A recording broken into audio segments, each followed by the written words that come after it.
ರೇಣುಕಾಸ್ವಾಮಿ ಕೊಲೆ ಕೇಸ್ನಲ್ಲಿ A1 ಆರೋಪಿಯಾಗಿರುವ ನಟಿ ಪವಿತ್ರ ಗೌಡ ಸದ್ಯ ರಿಫ್ರೆಶಿಂಗ್ ಮೂಡ್ನಲ್ಲಿದ್ದಾರೆ.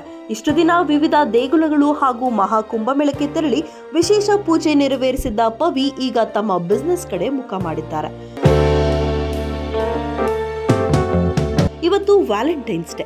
ಪವಿತ್ರ ಗೌಡ ವಿಶೇಷವಾಗಿ ಪ್ರೇಮಿಗಳ ದಿನವನ್ನ ಆಚರಿಸ್ತಾ ಇದ್ದಾರೆ. ವ್ಯಾಲೆಂಟೈನ್ಸ್ ಡೇ ದಿನದಂದು ನಟಿ ವಿಶೇಷವಾಗಿ ತಮ್ಮ ಬೋಟಿಕ್ ಸ್ಟುಡಿಯೋ ರೆಡ್ ಕಾರ್ಪೆಟ್ ಸ್ಟುಡಿಯೋವನ್ನ ರೀಲಾಂಚ್ ಮಾಡಿದ್ದಾರೆ. ಆ ಮೂಲಕ ತಮ್ಮ ರೋಟೀನ್ ವರ್ಕ್ ಗಳನ್ನ ಶುರು ಮಾಡಿದ್ದಾರೆ. ಬೆಂಗಳೂರಿನ RR ನಗರದಲ್ಲಿರುವ ಪವಿತ್ರ ಗೌಡ ಒಡೆತನದ ರೆಡ್ ಕಾರ್ಪೆಟ್ ಸ್ಟುಡಿಯೋ ಈಗ ರೀಲಾಂಚ್ ಆಗಿದೆ.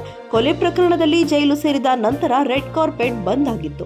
ಈಗ ಅವರು ಅದನ್ನ ರೀಲಾಂಚ್ ಮಾಡಿದ್ದಾರೆ. ಸರಳವಾಗಿ ಪೂಜೆ ಮಾಡುವ ಮೂಲಕ ಪವಿತ್ರ ಗೌಡ ಅವರು ರೆಡ್ ಕಾರ್ಪೆಟ್ ರೀಲಾಂಚ್ ಮಾಡಿದ್ದಾರೆ. 2022ರಲ್ಲಿ ರೆಡ್ ಕಾರ್ಪೆಟ್ ಶುರು ಮಾಡಿದ್ದ ಪವಿತ್ರ ಬೆನ್ನಿಗೆ ನಿಂತಿದ್ದ ದರ್ಶನ್ ತಮ್ಮ ಗೆಳತಿಗೆ ಬೆಂಬಲವನ್ನ ಕೊಟ್ಟಿದ್ದರು.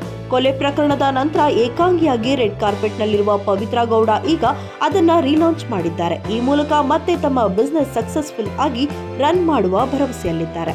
ಫ್ಯಾಷನ್ ಡಿಸೈನಿಂಗ್ ಕ್ಷೇತ್ರದಲ್ಲಿ ತಮ್ಮದೇ ಛಾಪು ಮೂಡಿಸಿರೋ ನಟಿ ಪವಿತ್ರ ಗೌಡ ಬಟ್ಟೆ ಡಿಸೈನಿಂಗ್ ನಲ್ಲಿ ಸಾಕಷ್ಟು ಪರಿಣಿತಿಯನ್ನ ಹೊಂದಿದ್ದಾರೆ. ಕಳೆದ 7-8 ತಿಂಗಳಿನಿಂದ ಬಿಸ್ನೆಸ್ ನಲ್ಲಿ ತೊಡಗಿಸಿಕೊಂಡಿರಲಿಲ್ಲ. ಈಗ ರಿಫ್ರೆಶ್ ಆಗಿ ತಮ್ಮ ರೆಡ್ ಕಾರ್ಪೆಟ್ ಸ್ಟುಡಿಯೋ ರೀಲಾಂಚ್ ಮಾಡಿದ್ದಾರೆ. ಗೆಳೆಯ ದರ್ಶನ್ ರಿಂದ ದೂರವೇ ಉಳಿದಿರೋ ಪವಿತ್ರ ಗೌಡಗೆ ದಾಸನ ಜೊತೆ ಮಾತಾಡುವ ಅವಕಾಶ ಸಿಗುತ್ತಿಲ್ಲ. ಇಬ್ಬರು ಬೇರೆ ಬೇರೆಯಾಗಿದ್ದು ನಟ ದರ್ಶನ್ ತನ್ನ ಕುಟುಂಬದ ಜೊತೆ ಕಾಲವನ್ನ ಕಳೆಯುತ್ತಿದ್ದಾರೆ. ಪವಿತ್ರ ಗೌಡ ಕೂಡ ಎಲ್ಲವನ್ನ ಮರೆತು ಬಿಸ್ನೆಸ್ ಕಡೆ ಮುಖ ಮಾಡಿದ್ದಾರೆ. ಪ್ರೇಮಿಗಳ ದಿನವೇ ರೆಡ್ ಕಾರ್ಪೆಟ್ ಸ್ಟುಡಿಯೋಗೆ ಪವಿತ್ರ ಮರುಪಾದಾರ್ಪಣೆಯನ್ನ ಮಾಡಿದ್ದು ದರ್ಶನ್ ಗುಂಗಿನಲ್ಲಿಯೇ ಹೊಸ ಕೆಲಸಕ್ಕೆ ಕೈ ಹಾಕಿದ್ದಾರೆ ಎಂದು ಫ್ಯಾನ್ಸ್ ಮಾತನಾಡಿಕೊಳ್ಳುತ್ತಿದ್ದಾರೆ.